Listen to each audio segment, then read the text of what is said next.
All right. That way we have the recording of this meeting available to folks later. All right. Okay, I think we're going to get started. Let's see, I've got someone here. Okay. Thanks everyone for coming. CPIC meeting number 3. It's already November, unbelievable. Thanks everyone for coming. And I think we're going to get going with our agenda. I hope you all saw that we did send out a revised agenda. Was that today or yesterday? I don't even know what day it is anymore. I sent it to you, I think, at some point. So we're going to do that, and then we'll go through the agenda. We've got some folks here. Marcy and Kimi are here from our consultant team. So maybe I'll head over to Marcy to kick off the meeting. Yes. Good evening, everyone. Thanks for your time again this Thursday night. Let me just do a logistics thing here. Vera, am I going to share my screen or your screen, or you're going to go through the presentation? Oh, are we there yet? Okay. Yep, I can Yeah, I do think that. we have some things Sure. we want to go over with people Okay. before we start the presentation. Yep. Let me get that started over here. While Vera's setting that up, I just want to introduce members of the consultant team that are here this evening. We have Kimi Sloop and Pauline Rueg and myself, but there are more people on this team who've been working away on this project. We're going to skip over long introductions. I'm really going to do more of a roll call as soon as we get through this one slide. The first slide that Vera is going to pull up is about the Zoom meeting procedures. I think you're all familiar with Zoom by now.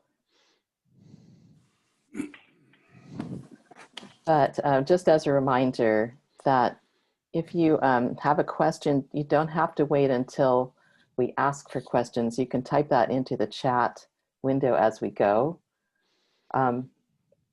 So just to review, the meeting control bar is along the bottom usually. And the chat is a little bubble, talking bubble in the center. So when you want to chat with us, want to raise a question, that's where to do it. I think we can go to the next slide, Vera.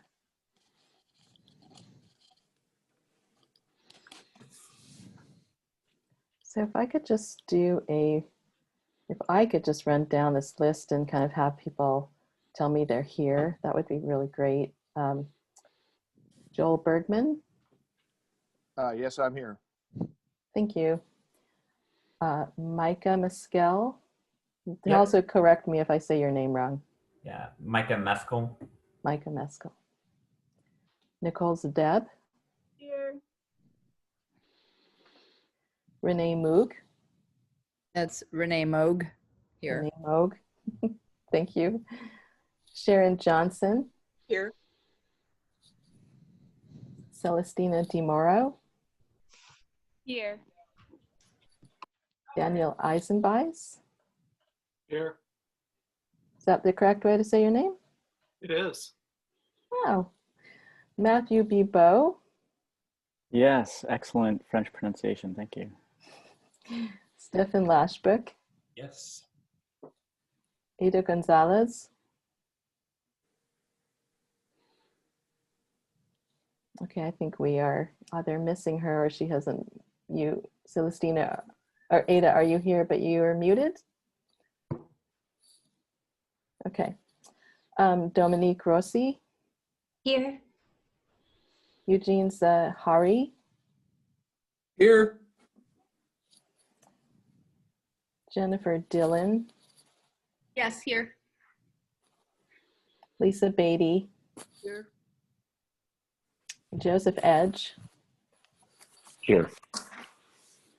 And then if I could just have staff people who are here too, I'll read them out. Vera is here, we know. Mary Heberling. I am here. Thanks. Layla Amin. It's Aman, and I'm here. Thank you, Leila. And Laura, and help me with your last name. Weigel. And Laura I am here. Weigel. Yes, Laura Weigel. Peter Passarelli, I'm here. and Natalie Rogers. I'm here. Okay, thank you, everybody. So again, we really appreciate your time. Okay, so I'm going to go over a couple of things quickly. Most of you have seen this before, so I'll go quickly. Next slide, please. The objectives for this particular meeting are for us to report back to you about the community engagement activities. There were questions about that last month or last CPIC meeting, and so we have some updates to report.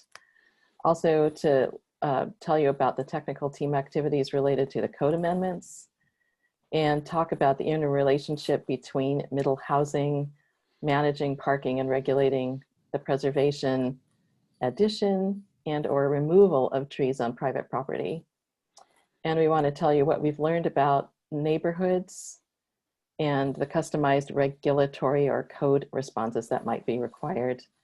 And we actually want to have a conversation with you about these issues and middle housing and how you have experienced different kinds of housing situations in your life. So you might plant that idea for you so you can think about that. Later on, we'll get to go around and hear from everybody.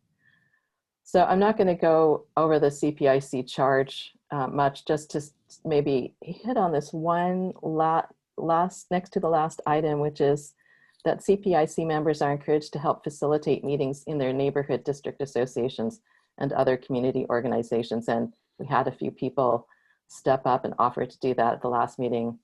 And we're really grateful for that. And so if our other people think of ways they can fulfill that kind of mission, we would love to hear more about that. Next. Where we are is very steadily moving through the process. We're in this overlapping task of the code audit and analysis, and also developing code concepts that we'll be reviewing with you. And there's a joint CPIC, a joint meeting with you, members of the tree board, and the Design Historic Commission, I believe it is. Design and Landmarks Committee. Let's get that wrong. The Design and Landmarks Committee members, you'll all be on the Zoom together. So it'll be a really big group. And the goal there is to talk with all three groups about the code audit report that will be coming out. We'll continue on through these tasks as we get to June and July, where the code amendments will be formalized, and you'll have a major role in the code amendments themselves, but we're not at that point yet. We're just in the point of developing concepts for implementation of all these goals, and we'll be reviewing those ideas with you. Then based on what information you give us back, we'll be developing the code amendments accordingly. Next. So our agenda for today is some updates. I'm going to turn it over to Kimmy in a moment to do that. I think we're also going to take you to the website where a major public outreach event's been kind of put up and is available as of last week. I'm going to go through Housing Types 101, middle housing types, and talk about what we've learned about Milwaukie neighborhoods. Then we'll have hopefully a full 50 to 55 minutes to hear from you. Then I'm going to talk to you very briefly about the code audit, some of the key findings, and then we'll have public questions before we adjourn. Next. I'm going to turn it over to Kimmy now. Marcy, did you want to give an update on the technical work that's been done, or do you want to do that when you do your housing? I think I'll do it when I get to the neighborhood studies and the housing types. Okay. Thanks. Great. So just an update on the stakeholder interviews. In October, between the last CPIC meeting and this meeting, we conducted 32 interviews with different stakeholders, and that was city staff and myself who conducted those interviews. The group was a pretty broad range of people, residents, both homeowners and renters, developers, affordable housing advocates, neighborhood activists, people involved in the neighborhood associations, tree board, city council. We reached out to quite a few people and were able to conduct almost everyone on our list we were able to talk to. So the questions that were asked were mainly related to key livability issues and to get a better insight into perspectives on housing, parking, and tree preservation. So the full summary is in your packet that you received, but I'm just going to go over some of the key themes that came out of these stakeholder interviews. And just remember, these are themes, people's opinions. It's not a quantitative scientific study or anything like that. It's just kind of the themes that we heard through our discussions. It was loud and strong that people love Milwaukie. They love their neighborhoods in Milwaukie. They like the sense of community, the scale and form of development, the quality of life. That was came out. People were very proud of their city. There was a general understanding and acceptance of the benefits of integrating middle housing in the neighborhood. So that was a positive thing that people see the benefit of doing this and understand the reason why it's being done. There are concerns, however, that building middle housing, when it's actually designed and built, that it won't achieve the desired effects. Especially affordability was kind of the key thing that people were concerned would not be achieved. And there were other concerns that people mentioned, including parking, the consistency with the scale and form of the existing housing, the quality of life for existing residents, and the quality of construction. So those are all just different things that people mentioned repeatedly that they were concerned about. And the biggest one really being that middle housing, we've seen it around the region that you can build a smaller house, but the price point can still be high. And so that was one of the big concerns. And so that creating affordable housing in Milwaukie is really an important goal for those living in Milwaukie. And this was affordability to either rent a home or to own a home. So it was both aspects of it. And there was also the acknowledgement that, unfortunately, Milwaukie can't control the affordability of Milwaukie. That it's a regional housing market, and so that also drives up the price, and that makes it a challenge. Integrating middle housing into the neighborhoods with the existing scale and form of the neighborhoods, and also the transportation network. There were concerns that were mentioned about the fact that a lot of the neighborhoods don't have good sidewalks or good connections, and if you put more affordable housing out further from the transit network or businesses, and then it's hard for people to walk to the places they need to get to and such. So that was a concern.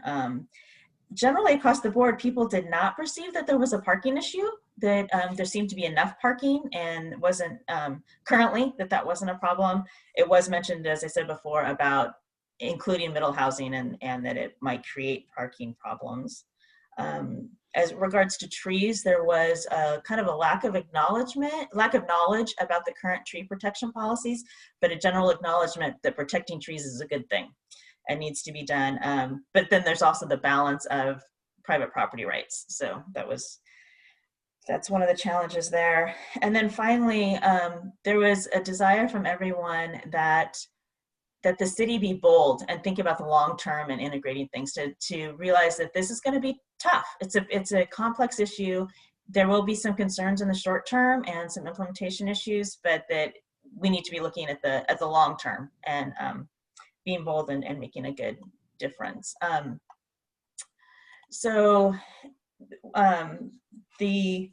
then also in the stakeholder summary is a list of the single most important piece of advice. So the final question that's asked is, what is your most single advice for the city in doing this project? And it's interesting because that kind of just the whole range of things. People can say anything they want. And so the themes there, or the different topics that people mentioned, were equity in decision-making and providing opportunities to be heard, communicating and educating about the project, learning from others who've already gone through this and balancing housing, parking, and the environment, and then the design of housing and design standards. And then again, just reiterating the need to be bold in the final thing.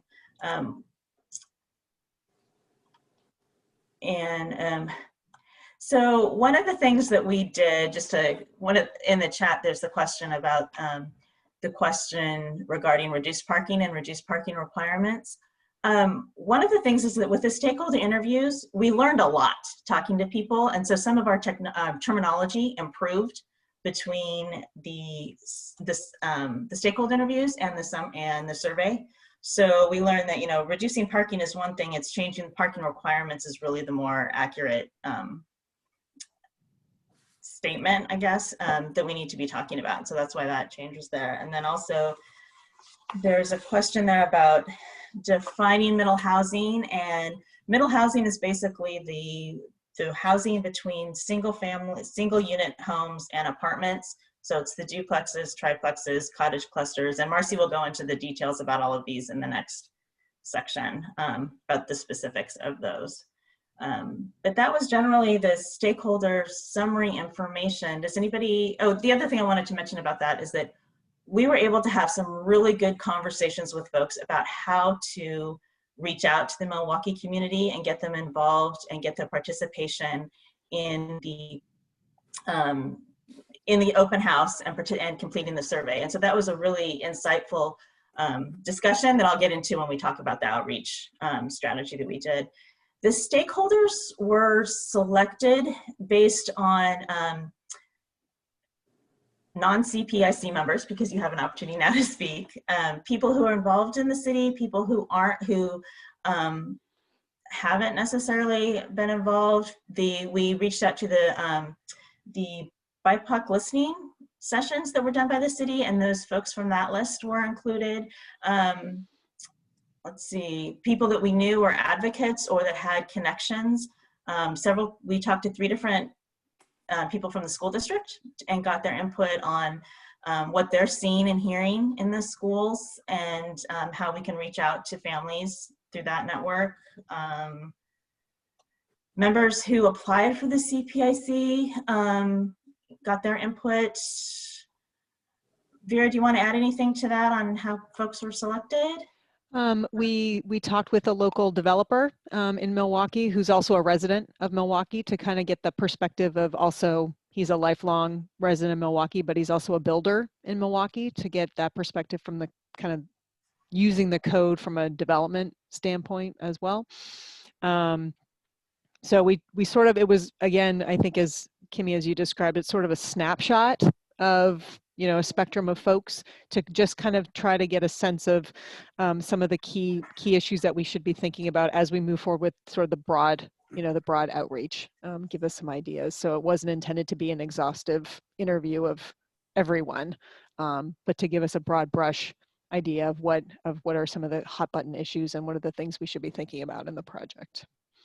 And from my perspective, quite honestly, it was kind of enlightening, because it helped me understand the way that we were talking about or had kind of thought about talking about some of these issues, and that changed after talking to the stakeholders and understanding that the discussion needed to broaden, and some of the language we were using wasn't quite appropriate. And so all of those things really helped us with framing the open house strategy and some of the language that was used there. So does anybody else have any questions or comments about the stakeholder interviews? No? We can go on to the outreach strategies then. The next slide. So like I mentioned, we did talk to the stakeholders quite a bit about how to get the Milwaukie community engaged. And those conversations, in addition to our experience with different communities, kind of put it all together and created an outreach strategy for the open house that focused on these 4 main things: that we provide incentives for people to participate, encourage people. One thing that was very clear is that people are busy and overwhelmed right now. There's just so many things going on that we need to make sure that that there's a purpose and a reason for people to participate. And so especially reaching those who are the underrepresented. So providing incentives for them to participate, having the ask come from people they know. So we sent emails, the city sent emails to individuals and asked them to send them to their communities. And you all should have gotten one of those emails that said, please send this out to your circle of friends. We did the outreach in English and in Spanish, and we went to where the people are. So we, for example, put hard copy surveys and flyers in had them available at the Wichita Center and at the library, so people can get copies or see it multiple ways. There was also outreach or information about it in the pilot newsletter that went to all of the houses as well. So that's kind of how we framed it. But just to back up a little bit about the open house in general. So it opened last week on the 12th, and it'll be open until the 29th. And it's got, Vera, do you want to pull it up, and then I can talk more about the outreach that we did to get people involved. I might actually, I'm going to ask Mary to do that if Okay. we're going to, because she has access to to the statistics and stuff too. Great. So let me. Yeah. have her So, do that. while she's doing that, I'll just tell you about the complexity with this project, with communicating this to the public, is that there is, it's a complex issue. We're talking housing, we're talking parking, we're talking trees. It's a very there's lots of different elements to this, and it's hard to get your head around it. And then layering on the equity issue along with that as well makes it, provides more of a communication challenge, because we want to make sure that the words we used and the information we presented spoke to both people who are homeowners and renters, people who have a desire to own a house and people who don't have a desire to own a house, because there's nothing saying that middle housing only has to be people who are owners. So that was kind of one of the challenges that we dealt with, and unfortunately, and also that this is at the beginning of the project, so we have to do a lot of defining of what we're talking about. Middle housing, for example, like we said, it doesn't mean a lot to people, and so we need to talk about those what that actually means. So that ended up being a lot of information, and that's one of the things that we're kind of wrestled with, is how much information and how to show it in a way that works. So we're learning, and hopefully we'll do better in the next time, as far as making sure that it's clear and concise, because I know that was a challenge with this. So Mary, do you want to explain what we're looking at? Yes. This is just some back end on the site. It just tells you kind of highlights of the website, basically. So for the comprehensive plan open house, you'll see kind of these like engaged, informed, and aware categories. Aware means that 183 people have at least gone to the main page of the open house. They've clicked on that link and have like seen the front page, basically. 97 people have been informed, meaning that they've actually clicked through some of the different stations. And then engaged means they've actually provided feedback and input. So that would be like people that have taken the survey, or those that have provided like comments in the feedback comment kind of tool that we have on that web page as well. So we have about 38 survey responses right now. We'd love to see that get higher, obviously. You can see kind of like this was when we launched it. So we had a big outpush of letting people know about the open house. So you can see like a big surge of people going there at the beginning. And then I believe this on the 16th was when I sent out another big email push to a 500 plus person email group that we had from the comprehensive plan project last year. So you can see it obviously bumps more once we remind people about it, and we'll obviously continue to do reminders until the 29th, but this gives you kind of a good overview of what's happening. So now I have to ask, how many folks here have gone to the open house and taken the survey?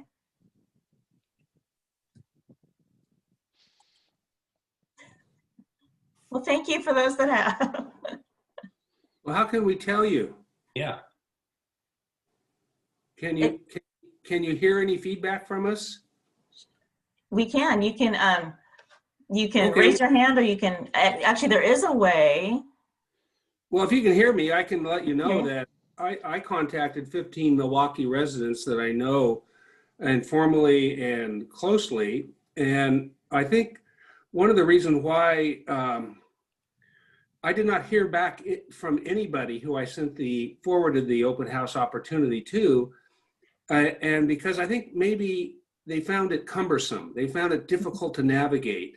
And people, they lose interest if they have to go through a lot of steps to filter through information and answer a survey and enter a login and a password. And that's just my opinion. But I have one other question for you, Kimmy. Mm-hmm. And you said that you had mentioned early that it was included in the packet, interviews that you did with the stakeholders. Do you recall saying that? Yes. Well, I did not receive any information in the packet in the emails preceding this meeting. There was a message, I think, from Vera that said it was checked, look to see if that this was included in your information, and there was no way to open anything. Did other people not get the packet of materials that was sent out 2 weeks ago? I did. So we'll check and make sure that you're on that list. Lisa, you had advance information about what Kimmy's presentation would be tonight? There was an 11 or 12 page packet, and the last 4 pages were the summary, 4 or 5 pages were the summary that Kimmy just kind of gave us of the. Okay, yeah, I didn't get that. So it was an attachment on the email that Vera sent out about the meeting. Yes, and I didn't see any personal file to open or anything to click on where I could review it.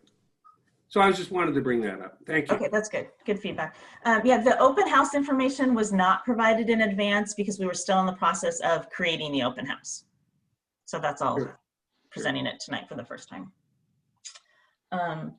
That's great. Thank you, Eugene, for forwarding out the email to other folks.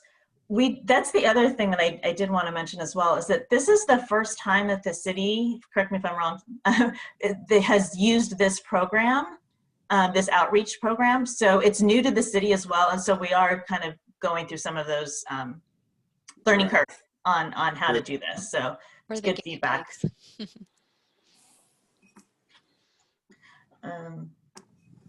So if we want to go, would it be helpful for folks to actually go to the website and see how to click through, or do people feel comfortable having done that? I think the one challenge Eugene was talking about is having to register in order to do the survey. So that is one of the things we will be looking at, as to see if there's a drop off there. I had a conversation today with Vera about a technical difficulty going through it. Maybe you can bring that up so people can be aware of it if they're talking to others who they're encouraging to go through it, so that they can make it as easy as possible. Yeah, I'll do that. I know what you're talking about, Renee. So yeah. The main website is engage.milwaukieoregon.gov. And this will get you to the homepage for the city of Milwaukee. They're the hosts of all of this. And then all of the active projects are going to be kind of down here when you scroll down. So we have the open house fully in English and in Spanish. So if you want to click whichever one you want to do, you can do that. I'll start with English though for this, just to get, I would say, most people know English on here. So, but yes, so then this is what the open house sort of looks like. I've already registered, so it won't pop up here to register for the site, but that would normally be here on the right hand side. And then the stay informed is so that we can send out like newsletters or email blasts to people that want to know what's happening. So if we know that, like, say, a public meeting is coming up, we can send a really nice email blast to people that want to stay informed on this project. So that's really important to let people know about. It makes it easy for us to help keep people stay informed. And it's just another tool that we can use to make sure people know what's going on. And then you have Counselor Beatty doing a great job with the welcome video. So we have a couple, it's all closed captioned. So anyone that's hard of hearing should be able to participate with the videos, as well as all of them have subtitles in Spanish. So when you're on the Spanish page, you should be able to watch the video and know that there's Spanish subtitles. So when you scroll down, this is where you'll get to all of the like stations. When we talk about stations, this is where they are. And the problem that that Renee told us about, and we actually already knew about this, which is why we added the click start here kind of notice, is that if you hit the continue reading, it doesn't show you any of the graphics, which is definitely a problem. And it's a glitch with the Bang the Table site. It's not something that, unfortunately, I could change. So you have to like click on the link and open the station to be able to see all of these graphics here, as well as how to get to like the next station if you want to do it that way, and then that gets you to the next one. So that's something to let people know, because that is a problem for sure. That we've already told Bang the Table to have their like back-end IT people hopefully fix this. So for future, if we have to use Bang the Table again, that won't be an issue. But this is kind of how it looks. It functions. You can click through the stations going this way too, or once you start clicking on one, it'll kind of move you through all of the stations. And then the survey, you can click here to get to the survey as well. And then if people want to provide comments or feedback to us, they can go to this as well. And you see a couple of people have already left some feedback, which is great. Does anyone have any questions? I can update things on the stations and the text here, but I cannot update anything in the survey at this point. But if there's something that's blaring that seems to be like a really big red flag that we need to fix, I can fix it in the online open house, just not the survey. The survey is kind of, that's all we can do at this point, because if we edit it now, it'll mess up all of our data that we get. So, yeah. I have a comment about the Spanish section. Mm-hmm. So I went through it, and it took me a while to figure out how to get subtitles on the video, but I did that. But I would imagine people who are more used to choosing those options know how to maneuver. But there were some of the things in the I don't know what you would call them, but some of the prompts that didn't translate. So that seemed kind of odd, and I'm not sure if that's because information wasn't input into those fields, or because it's a technical thing with the platform. Meaning that the words were still in English, or that when... Well, like, I can't remember exactly, but if you want to open it up, it's pretty easy to see. Like, it says continue reading or something, and instead of saying it in Spanish, it says it in English, even though you're on the Spanish page. Yeah. So, Yeah, and that's because the site itself is fully in English, and that wasn't something that we on our end could fix. So yeah, that is a problem that we'd probably want to address for the next time. Yeah, these are good comments. Like we said, this is the first time using this, so we're learning, and hopefully we'll improve over time. Well, does the company you're using, do they have a department that handles localization, which is the translation of digital information and, electronic information? We are in contact with them pretty frequently, so that's something we can definitely bring up with them. Okay. Yeah. So one of the things that we heard at the last meeting and through our stakeholder interviews was the importance of doing outreach to the community and making sure that lots of folks as many folks as possible would go to the open house and take the survey, because this really does affect everyone in Milwaukee. So we did quite a bit of outreach, both for the general community and focused on specifically the historically underrepresented folks in the city.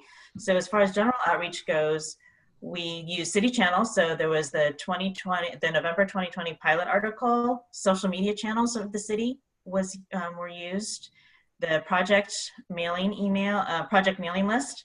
The neighborhood district associations received an email. The city council, planning commission, tree board, and other city boards and commissions received emails that they, again, asked to forward to their circle of friends. You all received an email with the same ask. Hard copies are also out in the community. There's flyers and hard copies and bookmarks at the leading library. Paper copies were distributed at the Wichita Center. We sent it to the North Clackamas School District, to specific schools, and we asked them to distribute it. And also if there are other community group outreach. One of the things that we wanted to do that we weren't able to do because of COVID and the freeze that was implemented in the midst of all this was that we'd hoped to have flyers at local businesses, at some of the restaurants around town, businesses, so that people could just take a flyer and then go home and do it if they hadn't seen it. But because people can't eat in restaurants right now, we decided to skip that form of outreach right now. And I also wanted to mention that everything was in English and Spanish. We have hard copies of everything that's presented in the open house. There's hard copies of those in the form of fact sheets that are available we can send to them if folks aren't able to access things electronically. We also had direct mailings to the BIPOC listening session participants. We have participants who completed the survey will also be entered into a drawing for multiple gift cards. I think Vera, was there anything else I missed on? I just want to add on the that we wanted to make sure that we had flyers in both English and Spanish, everywhere where we, put stuff. But we also recognize that folks may not have access to the internet and may not be comfortable filling out internet surveys and that sort of thing. So we created packets of all of the stations as well as the survey, all in paper form, both in English and in Spanish. And we included a self-addressed stamped envelope to go with it. And those packets went to the Wichita Center. So everyone that receives a food box from the Wichita Center received a packet so that they could participate either with a flyer or electronically or with paper copies, of course. We also dropped off all of those packets at the Leading Library as well, so folks could take paper versions of all of the materials.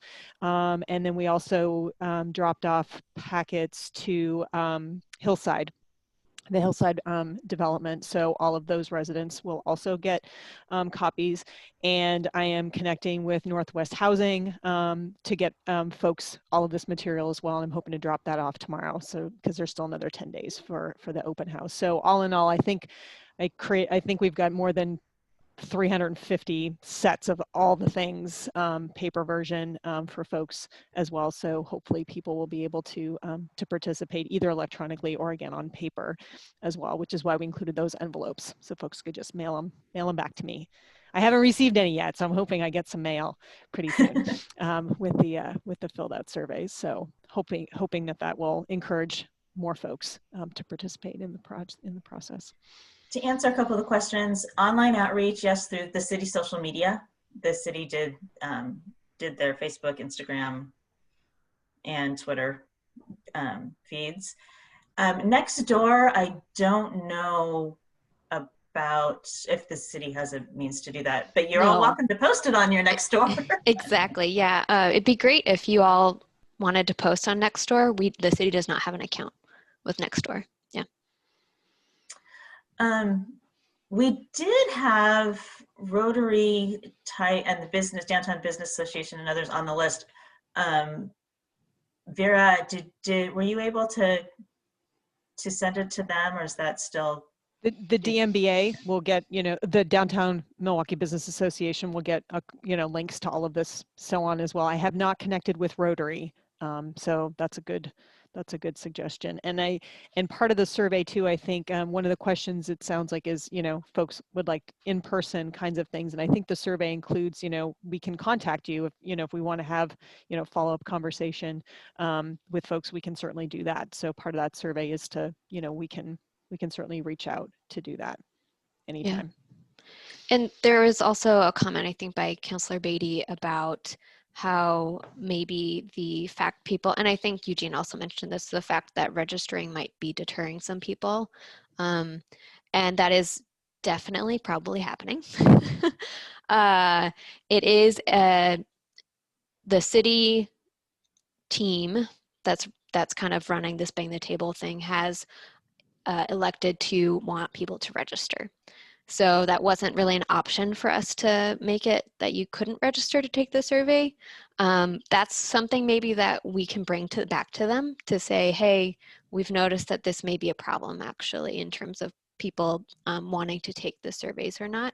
So again, it's kind of one of those situations where we are the guinea pigs at the moment, and we're kind of helping the city figure out what's going to be best to work with this new engagement tool. But that's a good point. And the farmers market is a question, are we doing outreach to them? That's the plan if it's, assuming it's still happening, is to have information that we, at a minimum, it would be like just at their table. Originally, we'd hoped that it could be more of a, have surveys there and have people fill them out and have more one-on-one conversations, but we can't do that. So it's definitely it's a difficult time to get outreach. People are focused on other things that are going on. And so, we had this short window to get this outreach out there. And so hopefully we'll have good feedback and be able to use that. And then the next time we will do a better, we'll make sure that the CPIC is involved more in getting the information out and making sure that it is condensed in a way that is user-friendly, and hopefully we'll resolve some of these technical issues as well. And so we'll see how we'll do. The next round is scheduled for next 2011 or 2021 timeframe. So like early January, February-ish time, I think. I'm going to jump in here because we need to get onto the Housing 101 in order to leave enough time for people to talk back to us. So there is a question though. I wonder if someone can address Renee Moak's question before we go to the next section of the presentation. The equity manager, the new equity manager is not technically working yet. He begins, I believe, at the beginning of December. So, but yes, we will want to include them in lots of this stuff and make sure that they're well aware of helping us with our equity outreach. Yes. So Vera, I wonder if you could bring the presentation back up again. I can. Okay. Go back over here. Okay. Hopefully everyone can see that. And you can skip ahead a couple of the slides because I talked through them. Got it. Good. Are we at the middle housing? We're at the right spot. Okay. We're starting. Okay. So I think most people know what middle housing is, but I'll just give my own explanation of it. It's the kind of housing that fills the housing spots between what's an apartment in a stacked flat kind of building, say an elevator served, or a walk-up building, multiple dwellings in a single building, and what sits detached on a single dwelling lot.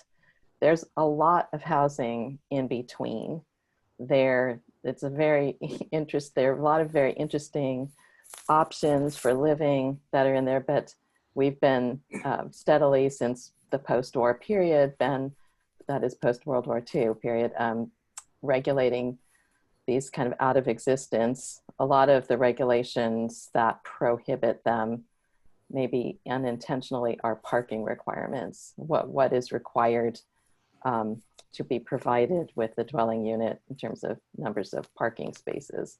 But there are a lot of other things that prevent these housing types too. Now the House Bill 2001 is one of the reasons why we're engaged in this project, but also of course to implement the goals of the comprehensive plan. And the House Bill 2001, just to be clear, it will require duplexes on every single dwelling lot. So any single dwelling lot that currently allows a home will now be required to permit a duplex. Then kind of a second level of requirements are placed on cities, and that is that the other housing types are required in other areas as cities can determine they are possible. Cities aren't permitted to prohibit them unless they have some reason for doing so, which is usually because the land is not served by infrastructure or it's in a natural resource area. So we are looking at all of these housing types in all of the single dwelling zones, and the middle housing kind of definitions go beyond even what House Bill 2001 requires. They're often very interesting housing types, but for your purposes, the House Bill 2001 is duplexes on every lot, like I mentioned, and then triplexes, quadplexes, townhouses, and cottage clusters in areas that permit single dwellings. So if we could go to the next slide. When I started, the first time I worked with the city of Milwaukie was in 2010. And I was asked to help the city facilitate a community conversation about middle housing. This was 10 years ago. And we, instead of talking about middle housing in terms of numbers of dwelling units per acre or setbacks or height or shape, we decided it would be more beneficial to talk to the community about housing choices. So we kind of helped start that conversation in the region. Milwaukie is really a leader in this area. And I brought back some of these graphics that we prepared for that effort back in 2010. Some people in this group may have been involved in that effort then. I know some of your city leaders were.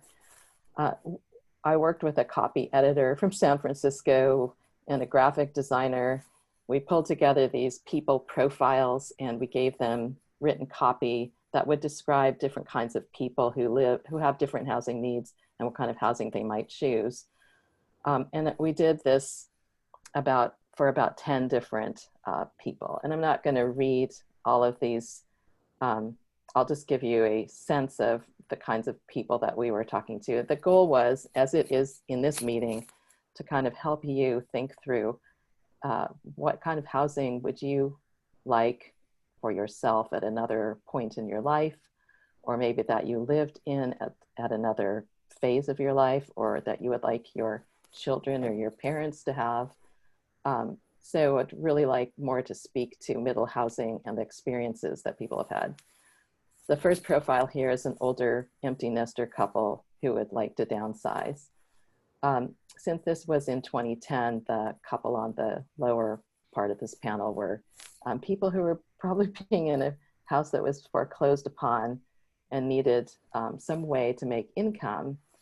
And as we know, middle housing is also a way that people can make income from their property. If you develop accessory dwelling unit, or now you would be able to develop a duplex, you could actually potentially see rental income. Next. We also described young families who say maybe come from an urban environment and are more comfortable in an urban situation like a row house, or single moms, single parents. I mean, a lot of the actual households that exist today are single parents, and those are largely single moms. And if you rent, you're often relegated to an apartment. That's your only choice, and you're not near your schools or parks that you might want to be, or in a neighborhood that everybody shares This middle housing options allow people to rent right in the neighborhood or to be able to purchase a home at a smaller home that might fit their needs better at a more affordable cost. Next. We also looked at people who maybe didn't want to have a detached home, and we looked at large families who might want to have big homes for multi-generational family or places to have, say, vehicles that they need for their business. Next. We looked at young people who might want to form a household. That's not the traditional two parents, kids. That households are often called. So our zoning codes, as you probably are aware, have conventionally called things family. It's a single family or it's a multi-family.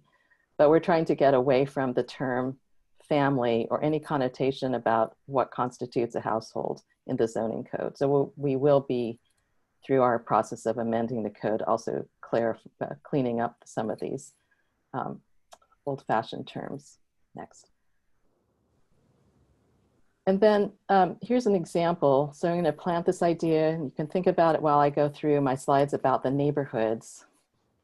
If you were asked, this is a housing phases of life survey that we often do with cities, and we ask people to think about these different kinds of households and what kind of housing they might want to have. Are you a single young adult living with roommates or alone? Are you an adult with young kids living at home? Are you an adult with older kids living at home? Are you part of an extended family with adults, kids, and senior adults? Are you older adults with no kids present, say 55 to 70? Or are you a senior, maybe above 70? So as you can imagine, as many of you know personally, different kinds of housing types are more appropriate at these different points of time. So when we come to the conversation, I'm going to ask you all to share some of your experiences. Now I would like to go through a presentation of what we're learning about the Milwaukie neighborhoods. It's got a lot of pictures in it, so, and they're in color. So we're moving from the black and white section of the presentation. I just want to quickly say that as we go into the code concepts, and we're going to be presenting ways that we would amend the code, and we'll be doing it in this kind of 9-part sequence, that there are parking conditions throughout the city that are different from each other. There are trees situations in the city that are different from each other. And then there are lot sizes that are different from each other. And each of these combinations, each of these conditions in combination actually will have different implications for the type of middle housing that we want to, that we are able to have. And I'll walk through a little bit of this more next. So we looked at each of the neighborhoods, and I just want to mention that this effort that we're engaged in is probably the first time that cities, you are not alone, every city in Oregon is going through this, but it's the first time that these single dwelling zones have been rezoned. For the most part, zoning has really been very hands-off. Anything that rezoning or community development departments are involved in generally is around the mixed-use zones or the business zones or the industrial zones.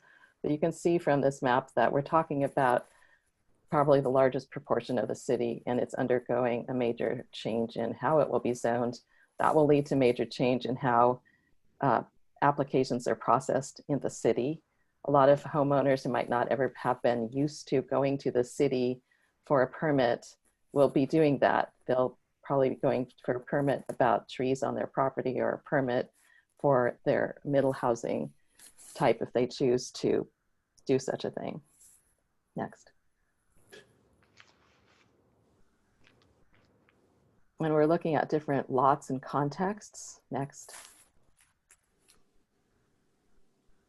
So we have noticed that trees are really important in Milwaukie. It's not just what people tell us, and it's not just the fact that your comprehensive plan makes them very important and your climate change action plan puts a lot of pressure on the value of trees, but they're in your face. They're on the lots, in the middle of the lots, they're in the street. They're gigantic and a wide variety. There's also an issue with parking, and you can see this in every single neighborhood, that no neighborhood is, none of these conditions exist in just one neighborhood, but a lot of the parking on the street happens in this area that is probably in the right of way, but it's also on the lawn or the yard. It's in between trees. And many of the streets don't have sidewalks. Next. And where you have new sidewalks, as shown on the upper left here, that plant strip is probably not going to support a canopy tree that's going to contribute to your climate change goals, because it's not wide enough, or it's not going to support some of the trees like you have in the lower photo occurring naturally. And so there's an issue that we'll be addressing about the public works standards too, but we won't be changing them. We'll be more highlighting them for a future project. Next. And even historic neighborhoods, like historic Milwaukie, here shown on the lower photo, you'll see that the plant strip in the historically platted areas was still not very wide. I mean, a lot of cities that I work in, the older parts of the city have plant strips or tree strips. That's the strip between the sidewalk and the curb that are 10 feet wide. That's enough to plant a really great tree that will eventually become a contributor to the climate cooling goals. But you don't even have that in your historic neighborhood. So we really are, a lot of the weight on this project is the trees on the lot. Next. And since we're talking about Island Station right here, I do want to say that one of the things we're looking closely at is the Island Station Greenway. I think I got the name of that right. And it's a different kind of street that wouldn't require curbs, that would require a softer edge that could accommodate either a car or a tree, maybe in that same width in a more flexible way. This might be more appropriate for a lot of these neighborhoods in Milwaukie. Next. And then in areas where we have really long lots, that's like lots that might be 200 feet deep, say, there's a lot of room for parking kind of on the front side of the lot. And there's maybe options to have more middle housing in these lots because they're bigger, but then you would probably be introducing a lot more pavement than you want. And that would work against your climate change goals. So all of these situations we're trying to balance all of the needs. I haven't talked about parking very much, but you will need more parking for middle housing. And if we can get more of that parking to be on the street instead of on the site, that's going to help us achieve goals for saving trees on the lot. But of course, that's going to mean that there might be a supply problem. You might not be able to park right in front of your home. And there might have to be some different attitudes about parking. These are all things that we'll be exploring in more detail in the code amendments. Next.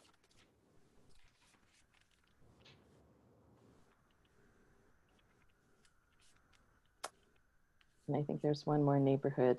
So the themes are kind of the same, that the parking happens a lot in this area that's where it's not clear whether it's the right of way or it's the private property.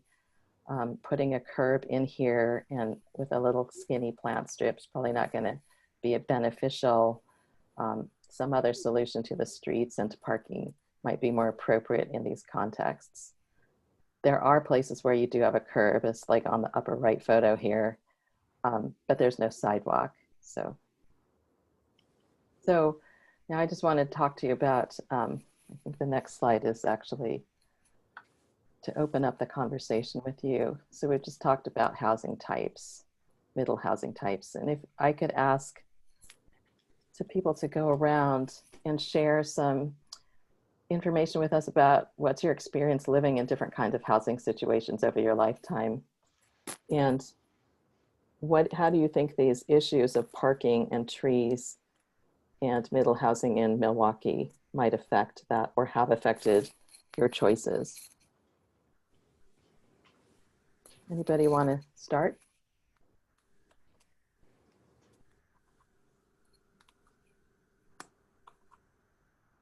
I'll jump in. When in college, although that was obviously about 100 years ago, I lived in what was actually an ADU. We didn't call it that then, but it was just a little place attached onto a house. That was a big house, but it was perfect for me because it was right next to the campus of the university where I was going.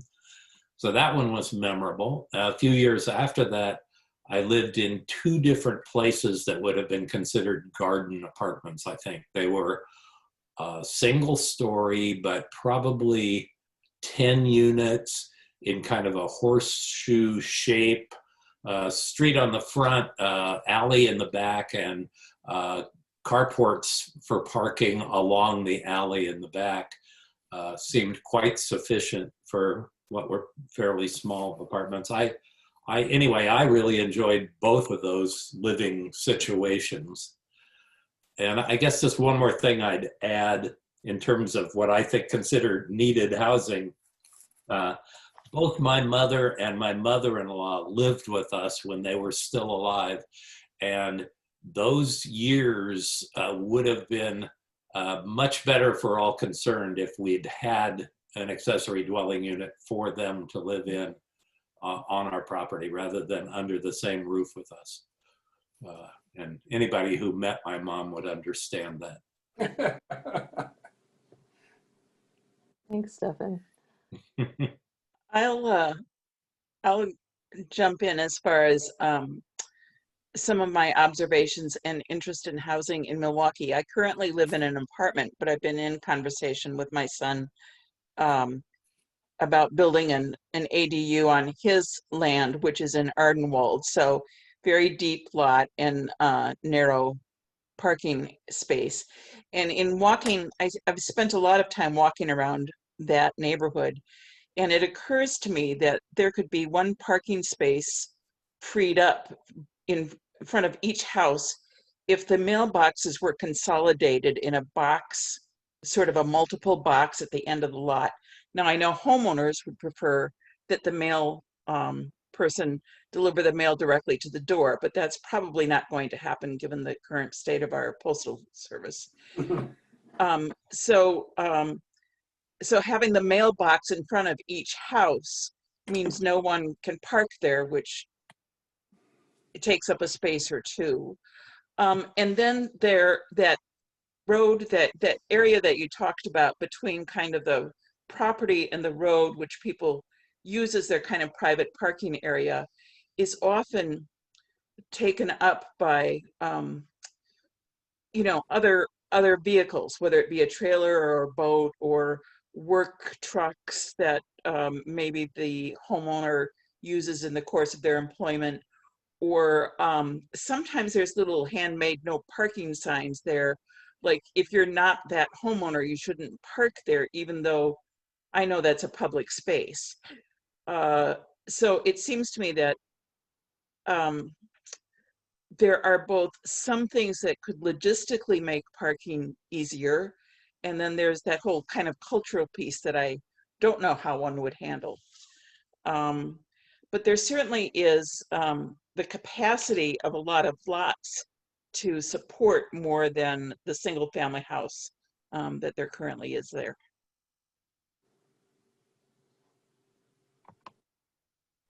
Very helpful observations. Thanks. You wanted stories about where we had lived before, and I guess your introduction talking about the history of single family zones seems to me a little bit is kind of Oregon centric. I lived in Washington D.C. area for about 15 years, and most of the housing is what you would be calling middle housing. It's row houses. It's bigger houses divided into multiple units. It's all, and I've lived in all of those things. It's also a place where having a car is kind of a liability. And so people don't typically use their cars to go to work. Your car is something you have for your personal life, for your weekends.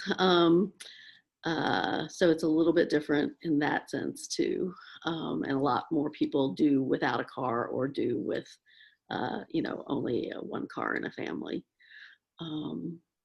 But anyway, that's, and like Stefan, I lived in lots of different things as a student, of course, but it's that, I remember when I moved to Oregon, I thought, where are the townhouses? I mean, every place I'd lived, Baltimore, Washington, had, suburbs of Baltimore and Washington had row houses. Row houses were the starter homes for everybody. So it surprised me how there were no row houses or townhomes in Oregon to speak of. Yeah, for me, before moving to Milwaukee, my previous two residents were both duplexes in Portland. And the second one was on a street that had restricted parking on one side. And when I initially moved in, that lack of parking and only one shared space for me and my partner was a bit of an inconvenience because of my previous situations. I could park freely and there was ample parking and it wasn't an issue. And quickly in the second place where there was restricted parking, like as soon as I got used to it, like it was very easy to manage. And I feel like it's a good example of where like initially change, like reduced parking or increased or decreased parking requirements. That's a big change to folks to conceptualize, but when you actually experience it, you grow used to it and you learn how to adapt to it. And I think that's a good lesson for us to share in this. Is like, yes, all change is difficult, but we adapt to it. And if we need more space for sidewalks and we need more space for trees to reach other goals of the city, we can maybe be a little more flexible in how we park on our properties or in our neighborhoods, or even maybe that means I don't need a second vehicle for my household, or a third vehicle, or whatever. Nicely said. Thank you. I also lived in a duplex in graduate school, and I didn't have a car, so I don't have any parking issues. But I would like to say that with the idea of middle housing, that there was something I really valued with that duplex.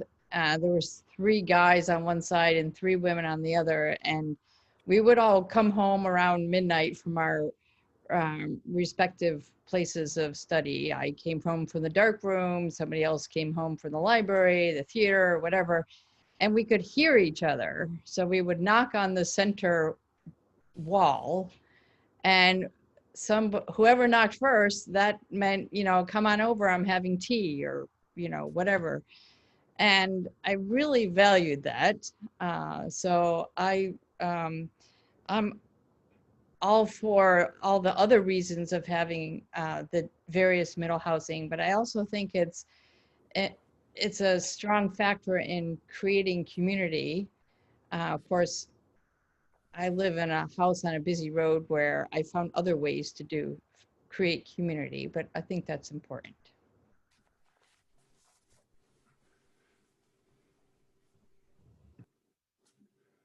I'd like to add something. Please, Eugene, yes. Well, like many of you, I mean, being 70 years old, I've had a number of living experiences in different types of housing, from college student housing to apartments, to homes where I rented a room, to a new subdivision house that an ex-wife and I purchased, to all sorts of different environments. But things are always in flux. And I just want to let you know I'm a fan of the Harper's Index. And I think a recent factoid in the December issue of that magazine points out that the percentage of Americans aged 18 to 29 who live with one or both of their parents is 52%. And the rank of this percentage among the highest ever recorded in the United States is 1.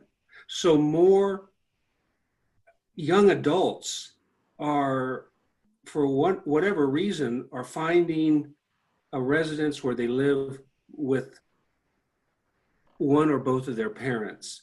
So to me, this points out the need for an ADU, which could provide that kind of separateness between those young adults and the family parent unit. But I just thought I'd mention that. Very true. I think that speaks to the affordability issue too, right? Yeah. Like the reason that there's so many young people living at home is because, you know, many of us came of age during the recession, et cetera. Sure. You have anything else you want to add, Dominique? Yeah, sorry, my dog's here. I don't know, you know, if I have anything particularly valuable. I've been a renter. Actually, the house that I have here in Milwaukee is my first time owning a home. You know, and I deeply feel for the affordability issue. Prior to me, every person that I graduated with who became a homeowner previous to me had some sort of intergenerational wealth, and that wasn't really an option for me and my partner. So we actually moved in with my in-laws and saved up for a year, because even though we were living in an apartment that hadn't been renovated since, you know, the early 90s, rent kept going up every year, and it, you know, sort of makes it hard to save. So I do feel strongly about that, the middle housing piece, and then obviously controlling affordability on the other housing end.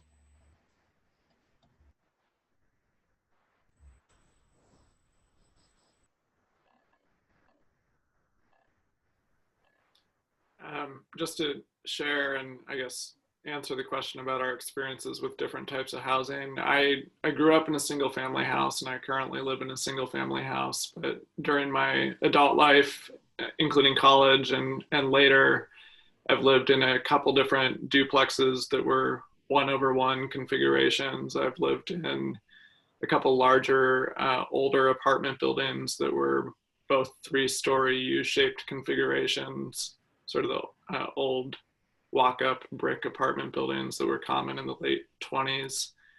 And I've lived in at least one 4-plex that was a 2/2 walk-up building. Most of the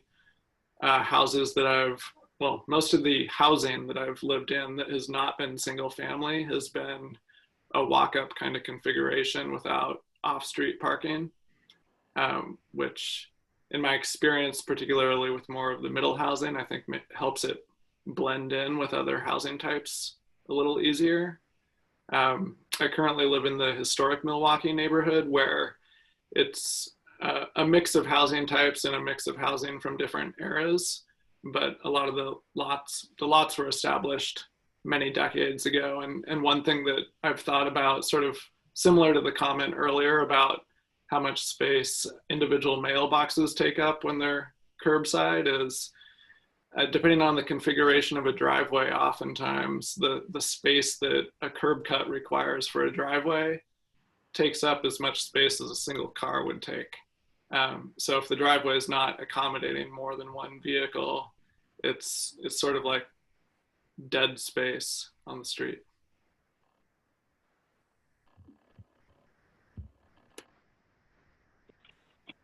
I'll jump in next. when I was in my early 20s, my living situation changed quite frequently. But what I liked to do is live in really neat neighborhoods, like Selwood or Hawthorne or Ladd's Addition or off Capitol Highway in Hillsdale. As I grew up here in Milwaukie, and so when I was a young adult, I moved to Portland and tried out a bunch of different neighborhoods, but it always required me to share a house, a single household dwelling with roommates, and so that was how I spent young adulthood, was basically moving, once a year or so, trying out different neighborhoods, but always having roommates and always, sharing a dwelling with friends until, I got closer to, or into my 30s, I guess. And after living in North Carolina for, during the recession, both in, an apartment in the city and then on acreage in the country. Came back and moved to the Pearl District and lived in an apartment there, and just loved every second of that. It was, it's really neat to have, a cool neighborhood, right outside your doorstep, and to be able to access all of the services and amenities of a cool neighborhood and not have to drive to it. That's always been something I've really valued. And although I've kept my car and I paid, the $100 a month and later $125 a month to have a secure parking space in a garage at the apartment.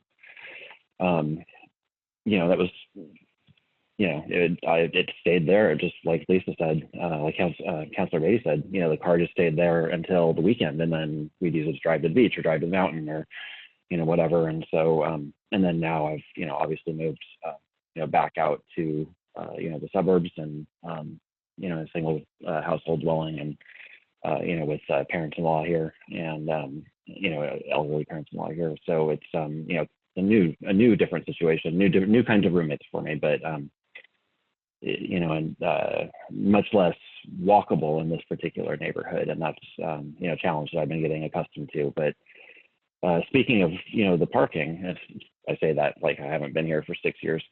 But I'm still trying to adjust to, really needing to take my car to do almost anything other than just a walk through the neighborhood is a change of mindset for me.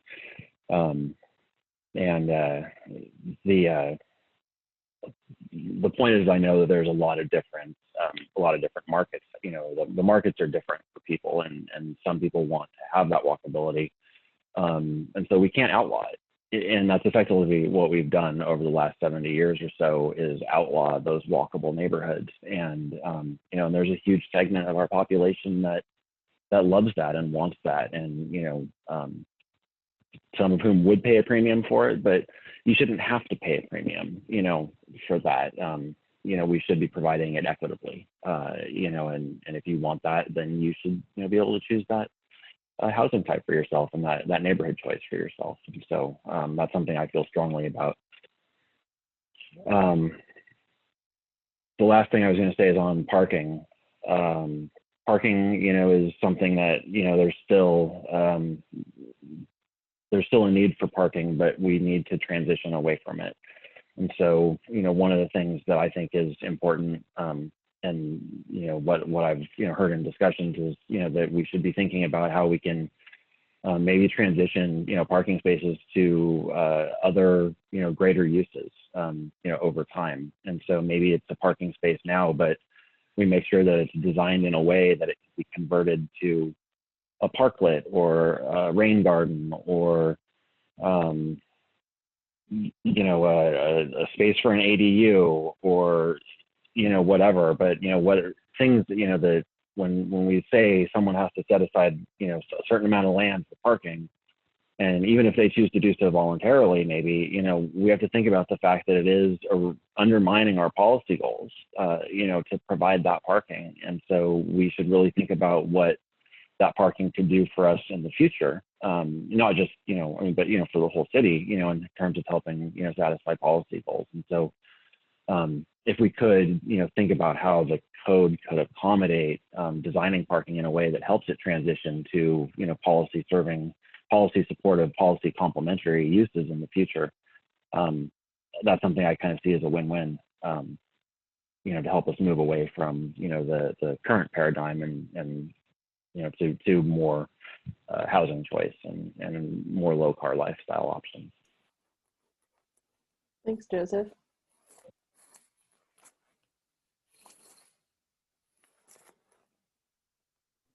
Anybody else want to?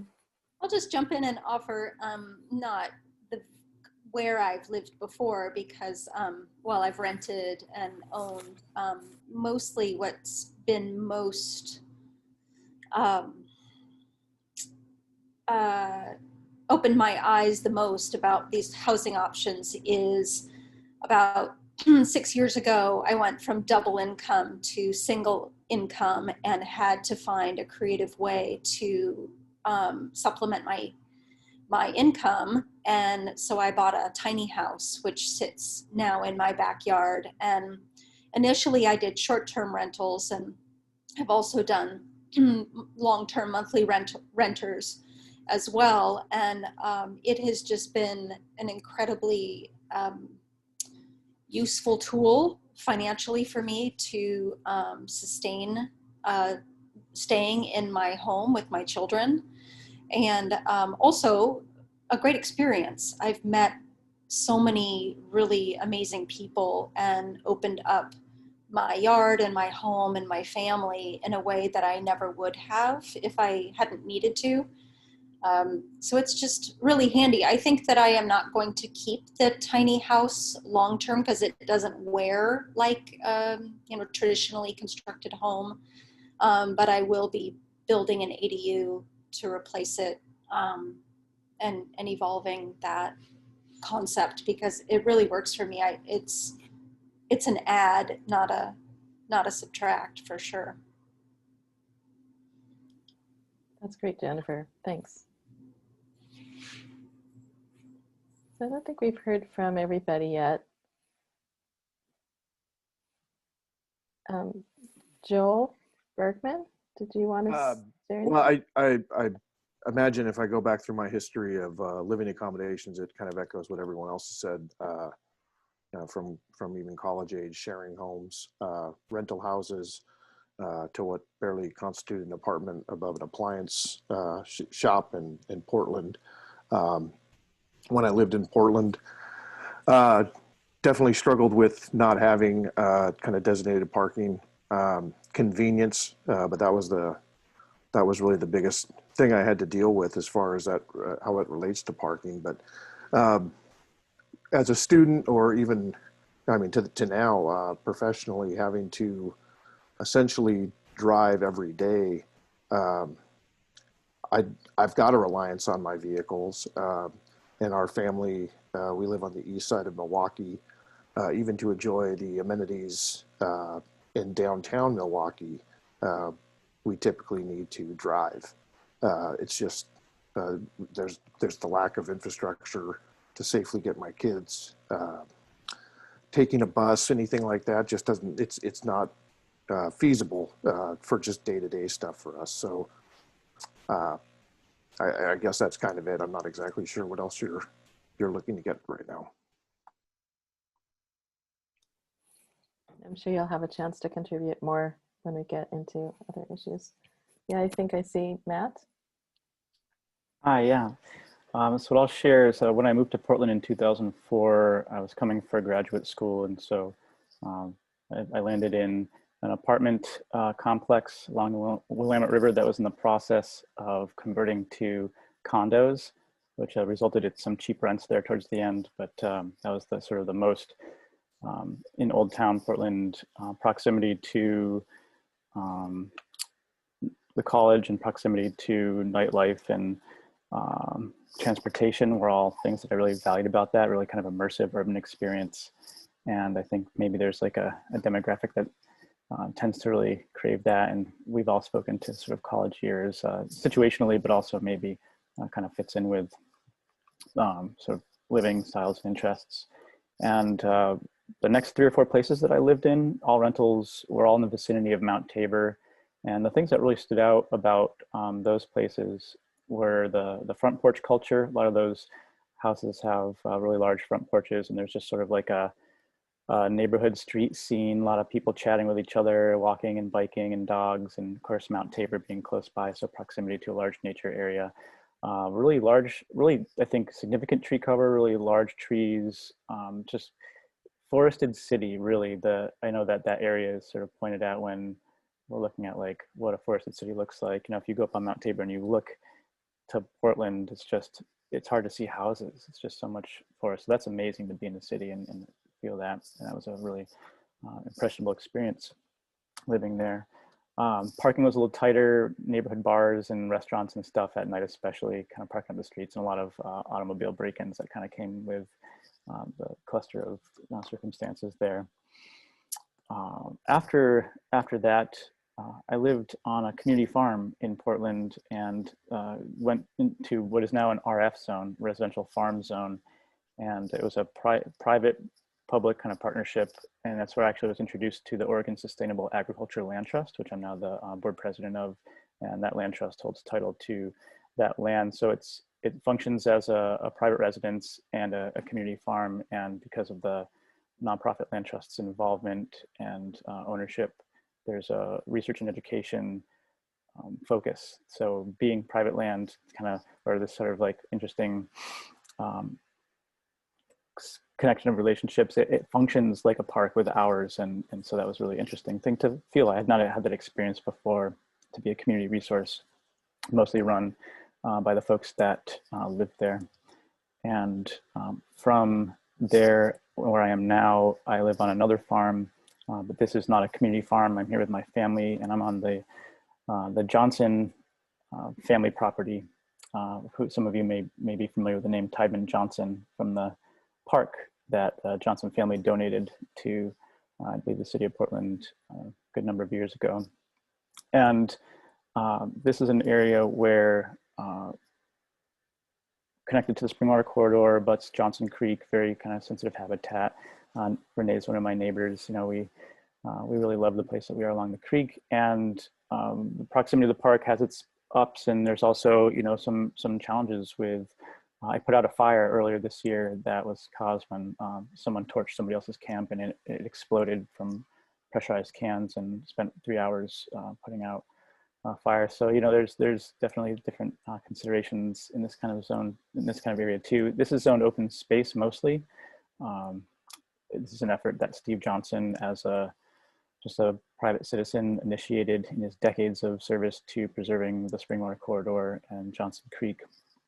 And so we kind of have the benefit of not having the development pressure, and what's been running here since I've been here since 2000, and mostly on, sometimes off, mostly since 2005, has been a lot of educational programming. And so the educational community benefits of RF, especially with like an educational focus, are really kind of significant, especially now in COVID.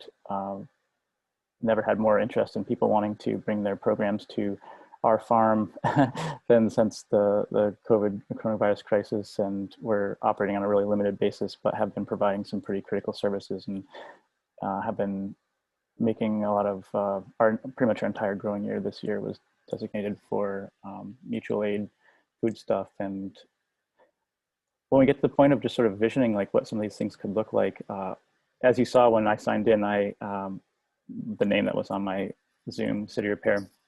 I've been either a volunteer or an employee with the City Repair Project for about 15 or 16 years. And there's a sort of model that City Repair was born from, where a group of neighbors decide to collaborate on their block and use the space differently than how people are typically using their space. So rather than have it be kind of wholly divided up by the property lines and fences, there's some shared space in the sort of center part of the block. And I'm really interested in considering models where, in our effort to infill with some middle housing, also for specific strategic parts of blocks, to actually focus on the residential farming spot as a resource, most strongly for that block, but for all the neighboring ones as well. And so not just looking at density as, you know, the perk, but what areas are going to be have a stronger value in other ways, but not necessarily city owned, not necessarily park. So I'm very curious about that. I've been kind of on this edge of public-private partnerships for a long time, and see a lot of potential here. So love to show you all around too. If you care to, we can socially distance, show you around the place that I steward here at Jean's Farm. Thank you. Matt. So I think we haven't heard from a couple of people. Nicole. Yeah, I'd like to kind of expand on what Matt and Renee mentioned about the opportunity for community and community building, intentional living, and just using space in, you know, perhaps more efficient and more varied ways. One of the things that really impacted me, my dad is Polish, and he was raised in Poland. He came over, you know, later, and they have a community. The villages are set up in a community way that they all share community gardens. You know, the houses are in one area, and then they work or just have gardens. It's not all farms. And just and thinking back about my favorite living experiences, I loved living in dorms, and then later on, I too lived on a couple agricultural communes on the East Coast. One was a yurt community, and living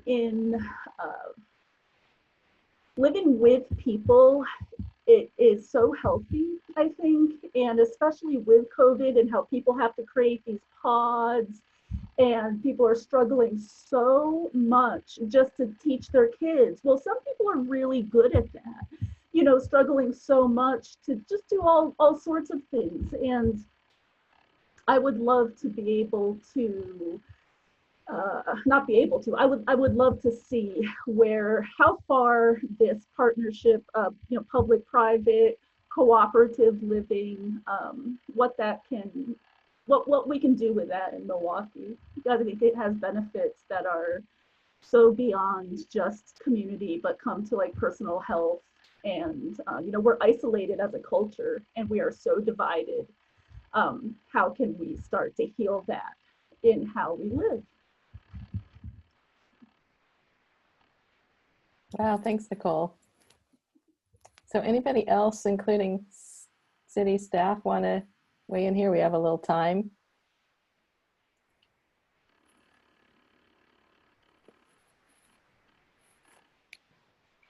Could I ask a question? I know I've already spoken, but if we have time. Yeah, sure, Renee. I've noticed a lot of lots that have cars parked on the grass. And maybe it's because I live on Johnson Creek Boulevard and there is no parking on the street. But it's hard for me to envision this idea that we're going to minimize or, you know, eliminate parking for a lot of people when already there seems to be, you know, too many cars for the amount of parking that in driveways and such. So I'm just wondering how that figures into the conversation, the fact that there's, because I find it kind of ugly and too bad that the grass and the potential garden and play space or whatever has a car on it, lots of cars. So I'm just curious if that's been considered as a indicator of human behavior. Well, there's certainly an enforcement issue. I mean, beyond if we are able to design Milwaukee specific approaches to this that would allow parking, but without having to put a curb in, and still allow trees in that space, but allow some parking here and there, there's still going to be an enforcement issue of if people still park where they're not supposed to park. And this project will not be able to, it'll be able to highlight that, but it won't be able to address it. So I think more conversation about this will have to be had through this project. I do want to mention though that we're going to be, we have a parking expert, Rick Williams, on our team, and he's going to be looking at the parking utilization. That's the speak for the study that looks at actual supply in 4 specific neighborhoods, kind of testing out. I'm sure it's going to come up that people say there's not enough parking in my neighborhood. I don't have room to park. It's really important to me. And we're going to see if how true that is, because it often comes down to being more of an issue of managing the supply that you have, not trying to create more space for parking. And as a lot of people here have mentioned, the more space you have to park, the more people park their cars. And in fact, every parked car is taking up space that could be being used for human habitation, or a community garden, or a big tree that's contributing to your canopy, or a dwelling unit. You know, it's just, it's a very knotty issue. So we're going to get more facts about what's going on with parking, and we're going to definitely be talking about this more. Well, I'm going to move on to the next part of the presentation then. Did anybody, like, last chance for anybody who might have missed, or any staff person who wants to? Well, I'll share some of my housing experience. I lived in these suburban areas of Portland and Seattle growing up, and I found them to be so sterile that as soon as I had the chance after college, I moved to New York City, and I lived in apartments for 5 years. And then I came back to Portland, and I found Portland to be surprisingly suburban, where people would talk about the East Side being the city, and I would think, that's not a city, that's actually suburbia. But I really did like living in apartments, or liked the apartment life, but I wanted to have a pet. And it's hard to have a pet in an apartment. So I found myself very attracted to these kinds of small dwellings that have a front and a back door, you know, where you could have a pet, you could actually take them out and not have to go down into the lobby. And where you could also open the windows and have air blowing all the way through. So I think middle housing addresses a lot of needs that aren't being addressed by the current supply of housing. I can add a little bit too, as one of maybe the few millennials on this call. I currently live in a duplex. I'm living in middle housing, and there's a particular reason for that, because we can't afford to buy a house. So we can afford, though, to have a bigger space to rent. We don't need to be in an apartment. And so that's why a duplex is really great. The rent is cheaper than renting a single family home. So we wanted the space, and we could afford to pay a little bit more than maybe for a 1-bedroom apartment, but we can't buy a house. So that's why we're here, and it's actually pretty great. It's awesome. And we live in our duplex was built probably in the 50s, and we live on a street that has a lot of duplexes and lots of different types of housing, and a majority of the housing was probably built between like 1920 and 1960, so a lot of older type housing. And when we were looking for places to live, when we were trying to rent, there weren't really options in Milwaukie. I actually grew up in Milwaukie. My parents live in Milwaukie, except for renting single family homes, and that even in Milwaukie was too expensive. So a middle housing was kind of the best option for us, honestly. And so it's really nice to have that choice, to be able to find that space between an apartment and a home, single family home. Thank you, everybody, for sharing. I feel like I know you all a bit better. And since we're going to be working on these tough issues together, that's a good thing. Could we bring the presentation back up? Was Natalie going to jump in there? I was just going to say, I also share the millennial woes as Mary. I actually did just buy my first house last year, though. But before that, I was in an apartment in King City, which is even further away than Tigard, because that was the most affordable place I could find in the area.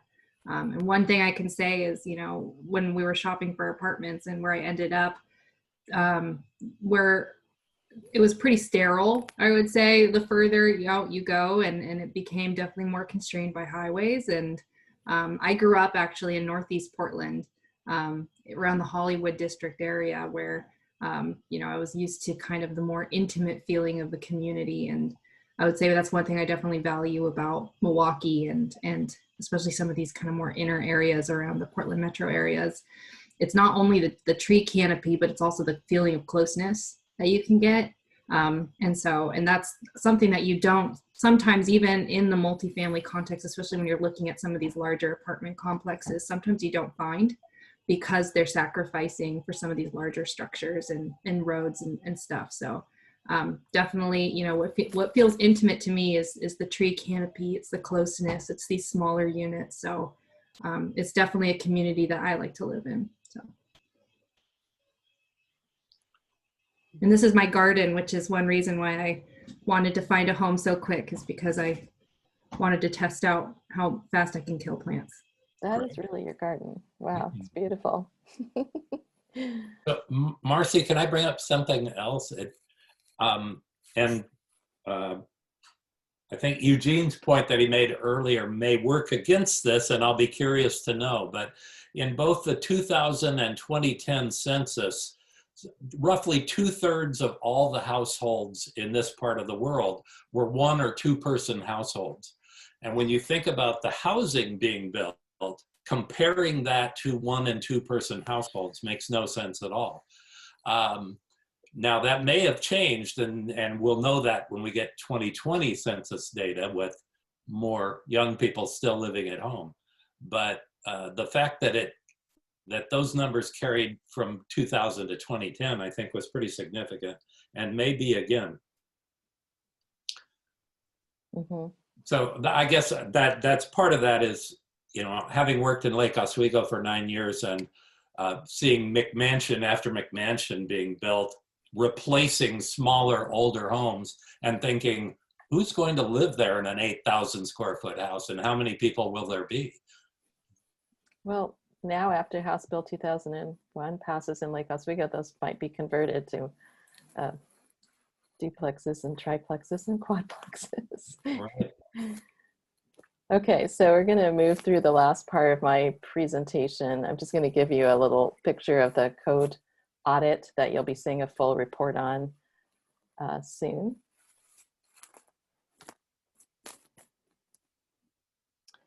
So you know what the code audit is, and you'll be ready for it when it comes. We're going to try to not make it too much of a tome. It'll probably be 20 pages, about not too long. It's going to consist of an executive summary, high-level kind of report out on the policy mandate that we have as part of this project: trees, parking, middle housing, basically, and the overall findings that we see in the code.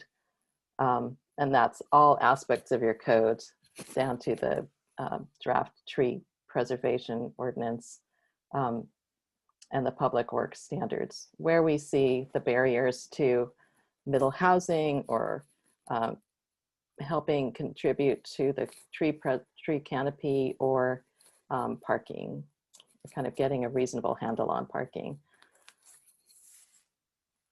And we'll be defining specific corrective actions, like some specific things that you're going to need to do to your code to fix it. There are also going to be a number of things that we identify you'll need to do at some point in another project, like public works issues that aren't part of this code amendments project. But just as a favor, we're going to be helping you understand that they're very important to undertake. And there'll be a number of appendix items, tabulation of all the issues that our parking expert, our tree expert, our planning expert, natural habitat expert, all identified in your code. A table that compares your development standards and your parking requirements in kind of an easy 5-page table. Key findings by the technical team, and then some information about the House Bill 2001 compliance, basically a summary that's about 3 pages long. So that information will be coming to you in time for review before the next CPIC. If I could just go through a couple of these pictures. I think I have 3 slides left. There are some code ideas, or what we're calling code concepts, that we'll be exploring in more detail with you next phase of the project. And I just want to give you a preview of what some of them are. When it comes to parking, we'll be looking at that, managing the parking inventory. So getting a better sense with Rick Williams on what the supply is in neighborhoods. We'll probably be looking at neighborhoods, at least some, that there are residents feel there's a constraint on the parking. We'll be checking that out. Curbless street design, like the Island Station Greenway, that's possible solution that would mix parking and trees, benefits for both in the same zone. Alley ends, which are kind of like, again, Milwaukee is unique in my experience in cities that I've worked in. It has almost zero alleys. I think none. If somebody can point me to an alley, please do. But those are nice ways to get the parking off the street so that you can have more trees on the street and more homes on a lot without having a lot of curb cuts on the street. And yet there are very few, if any, and you can make an alley, you can actually add it to the end of a block. So those are some, if the land division allows you to create such a tract. Alleys might work for more new blocks or new development, but that's not a common situation. Long driveways could also serve, if they're designed, again, with landscaping, they might even be a way to preserve trees on site. And permeable paving, parking lots that avoid tree root areas might also be something that we will be looking at. Next. On the trees issue, some of our code options we'll be bringing to you involve a larger plant strip on street so that you might have more street trees that are contributing to the tree canopy. But maintaining trees on private property is going to be, I think, where a lot of effort is going to be placed, because it's clear that that's where a lot of your trees are. But it's going to be a culture shift because a lot of people are used to not being able to do what they want on their own property and not having someone tell them that they can't cut a tree down. And not all of the middle housing is going to be done by the home owners or property owners. Some of it will be developers coming in and developing lots. And that's going to be a culture clash for the development community as well, to be told that they have to save trees or plant new trees, or that they have to take into account the trees on the property. I've got a couple of photographic examples here of different street types that we'll be looking at in addition to the Island Station Neighborhood Greenway. These are both in Lake Oswego. One is in Waluga neighborhood on the bottom, and the other is in First Edition. First Edition example at the top actually has a sidewalk in it. You can't see it because it's behind this planted stormwater swale, but there's a striped on-street parking space. In that same strip where the car is, further up, there's a tree. So that's an example of where we might be able to see trees and cars in the same space and not have to build out space just for parking. One more slide. When we're looking at the middle housing options, we are probably going to be coming back to you with something that's more like a form-based code approach, which is when you are regulating not so much the uses within the building, but more emphasis is placed in the regulations on the shape and siting and size of the building. And that form-based code approach often is applied to commercial areas, but it works equally well when it's applied to residential areas. And the whole idea of middle housing is that it is multiple dwellings that fit into a single dwelling zone without an abrupt transition to a tall building and a small building, but they're more in line with each other in their shape. There are lots, I think, because of the tree and parking situation, where it might make more sense to have a duplex that is detached, and other sites where it's going to make more sense to have duplexes that are stacked. And we'll be coming back to you with some options about the rationale and directions, but it probably will mean that some of your single dwelling zones are consolidated, and they're more about the combination of conditions that you are meeting rather than about whether you're in the medium density or the high density zone or the low density zone. we're going to probably wind up blending those more and adopting a more form-based code approach. I think that's the end. Now it's time to take public questions. Is that correct?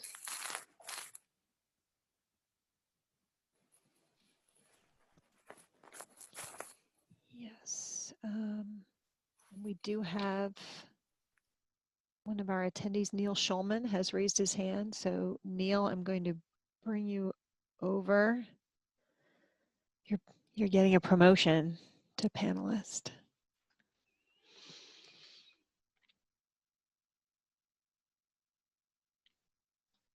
And I think you're here as a panelist.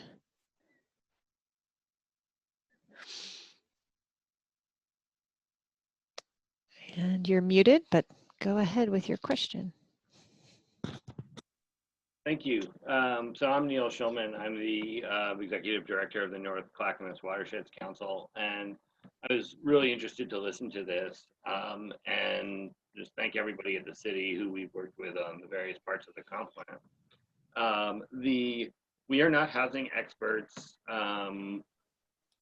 Our focus area obviously does kind of drill that down into watershed health and climate resilience, and how housing is built obviously has a huge impact on those goals. And I wanted to really just kind of first of all thank the city for, I think, a couple of things that I saw in there that I'm very glad were in there, which were the mentions of things like pervious pavement and street trees, and even street trees that might be far from anything we think of as nature actually have a huge impact on things like stormwater and water quality. So I would encourage you as you move forward to really think about those cutting edge techniques and look for those ways to incorporate them into the housing issue. There are certainly plenty of ways, and I've had conversations with staff as well as with some other folks who have worked with other jurisdictions on looking for some cutting edge code about how can you make sure that we do get the green development and the green infrastructure rather than the gray infrastructure as we do this. And we're eager to work with the city throughout that process. The other thing I just wanted to bring to this group's attention, although I know Natalie and Vera have been part of it, is we recently wrapped up working, we're still writing the final report, but working on a flood attenuation study in the Kellogg Mount Scott watersheds, where we were looking at which wetland catchments tend to have the most flood risk and which wetlands can provide flood storage and which wetlands are already overwhelmed. And where they're overwhelmed, it's likely due to the existence of too much pavement in that drainage. And we talked a little in that presentation and discussion, we talked a lot about that can help guide us about where, as we put in more housing, where we really need to not add increased impervious surface, or where we really do need to add trees, not just from a ecosystem health perspective, although we certainly care about that, but just from the number of people who are potentially subject to flooding downstream of there. So that information is available, and we're going to be working in the next little bit on just bringing it into the city's kind of mapping system. But those are all the kinds of decisions that this group makes when it comes to where do we zone how. Well, hopefully, I would encourage you to incorporate that data and other data like that, because that's obviously going to have a huge impact on a lot of folks down the road. Thank you, Neil, for bringing that to our attention. Are there any other questions from the public? I don't see any other hands raised. Eugene? Well, I have one, and it pertains to the catalog of mobile home parks in Milwaukie. I haven't heard any mention of residents that live in the mobile home parks and what the future would look like for them and how secure they are on that land where those homes rest. And I wonder, and certainly people have given attention to those environments and what their future looks like. And I just was looking forward to some discussion about that in the future. Thank you.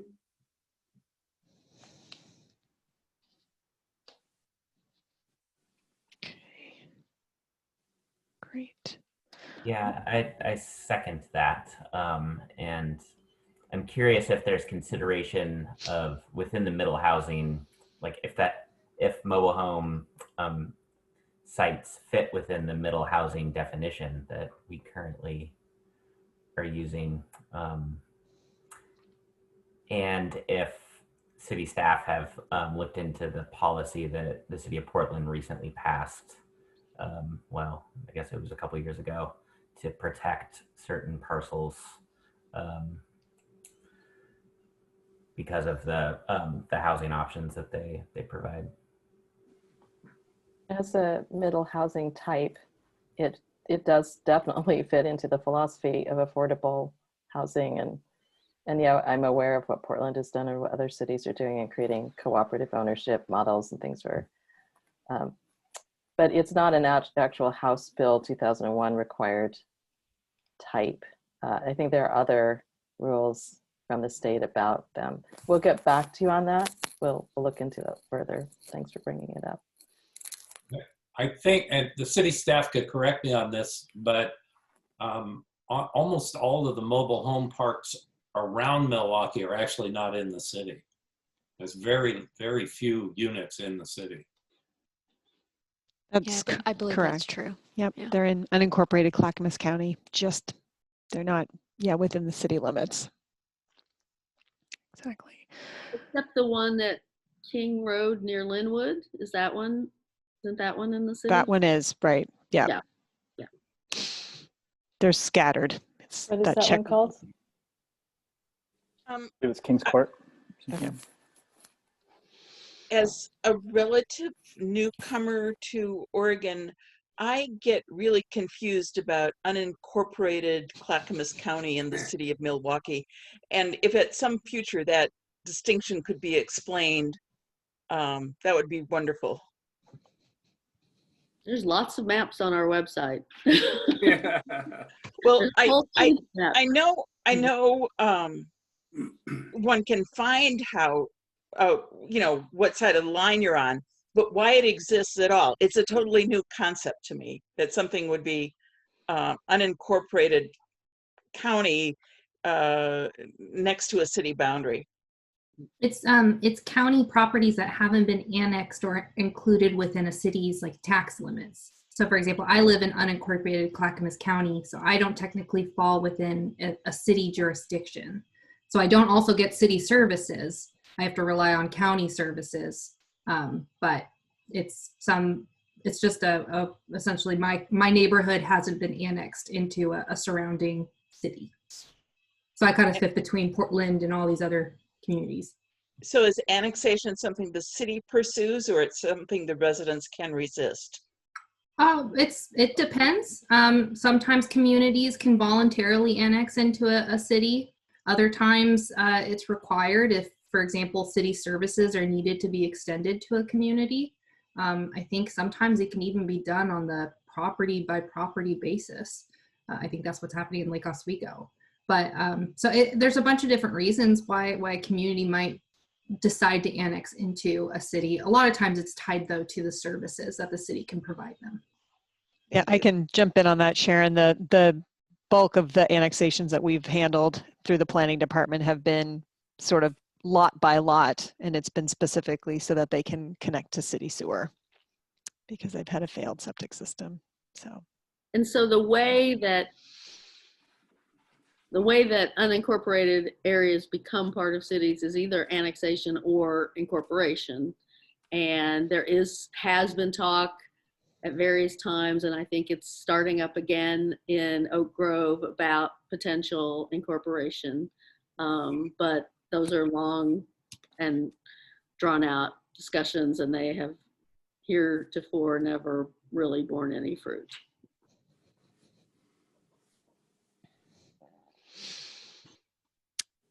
Okay, Marcy, I just wanted to double check. Renelle, I think you had your hand up to make a comment, but then it went away and I just wanted to, there she is. Okay, we do have, I just want to make sure. Okay. All right, Renelle, I'm giving you a promotion as well to panelist. You're welcome. So I think you're here, so you can ask your question or make your comment.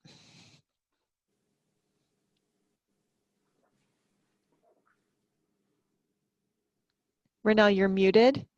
Sorry. Thought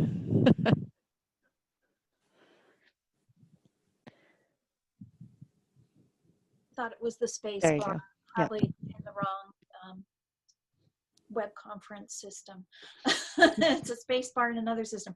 Anyway, I don't want to take much time. It's just since we're talking about such a bundle of things that all work together and wanting to talk about reducing parking requirements, in a way, kind of hoping to provide the stick to the mules of human beings to get on their bicycles and walk and use transit and all of that stuff as those carrots hopefully continue being built. I've really been doing a lot of thinking since I got involved with everything here to street design, and I wonder about alternative street design. I'm in Ardenwald West, I call it, west of 32nd. I'm on 29th, where we don't have many sidewalks, and in a lot of ways we're idyllic here. Everybody walks down the middle of the street. The kids play, cars are last here. They come in last place. So even without sidewalks, we're in a pretty good, we're in a really good position, actually. It's a very friendly community, all that neighborliness. But it strikes me that if and when more infrastructure is going to be built around sidewalks, places for bikes and things, that it could be, well, an essential time to look into real alternatives to street design. The street design that we're all living with was built a long time ago and was extremely car-centric. A lot of the sidewalks we do have are too narrow for two people to even walk down together. So nobody wants to walk on the sidewalk, even if it exists. Even down near the Ardenwald Park near the school, down here when there are the music nights, which didn't happen this year, afterwards, there are people, like families, trying to walk down the sidewalk and they can't. So everybody spills into the street. So I keep thinking about other infrastructure designs or arrangements of street space that make things more conducive for walking and biking and separating cars and pedestrians and bicycles, even if it's like the cars are on one side of the street and then you've got a wider path on one side for two-way traffic. I just started, again, just something I've really been thinking about since I moved to Milwaukie, where a lot of that infrastructure doesn't exist already.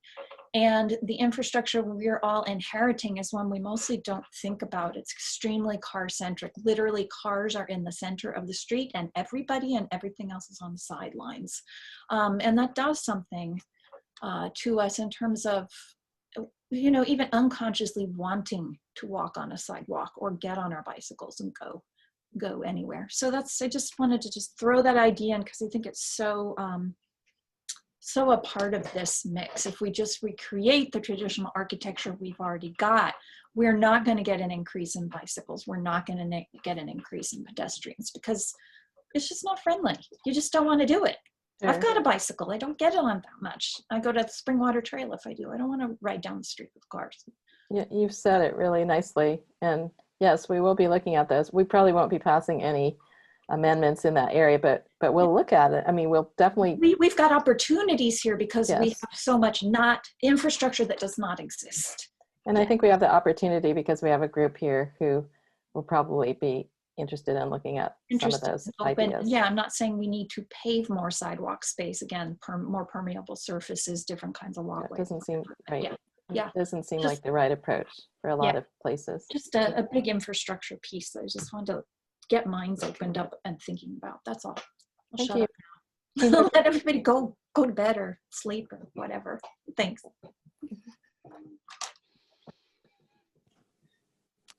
Okay, I think we've covered everything. Yeah, thanks folks. for staying over, people. Thanks for staying over a little bit. Yeah, this is great. Thanks very much, everybody. Just a reminder about the open house. tell all your friends, tell all your neighbors. We'll be continuing to send out some reminders. So if you get if you're on committees, you may get another email reminder from me. So sorry, because when I do an email blast to committees, they just go to everybody. So apologies, you can just delete it. And a reminder of our next meeting is on December 17th. We're going to have, this is going to be a really big meeting. There's a bunch of other people. So it's going to be a huge game show video window of everybody's faces. So that'll be great. Notes from our meetings and videos and all of those things are posted on the CPIC committee's website or the web page on the city's web page. So we post all of those things there. So things are available if you want to go back and watch the movie of the meeting, you can. And as always, you know how to reach me by email, phone. So please let me know if you have any questions or concerns or anything as we continue going. But your packet materials will go out on December 3rd. For the December 17th meeting, so you'll have plenty of time to review everything. But let me know if you have any questions as we go. I think that's it. So wishing you all a lovely holiday next week. Stay safe, everybody. Stay healthy, please. That'd be great. Thanks, everybody. Yeah. Thanks, Vera. Right. Thanks, Vera. Thank you, Vera. Everybody. Good night, everybody. Thanks, everyone. Good night. Thank you. Thanks all. Thank you.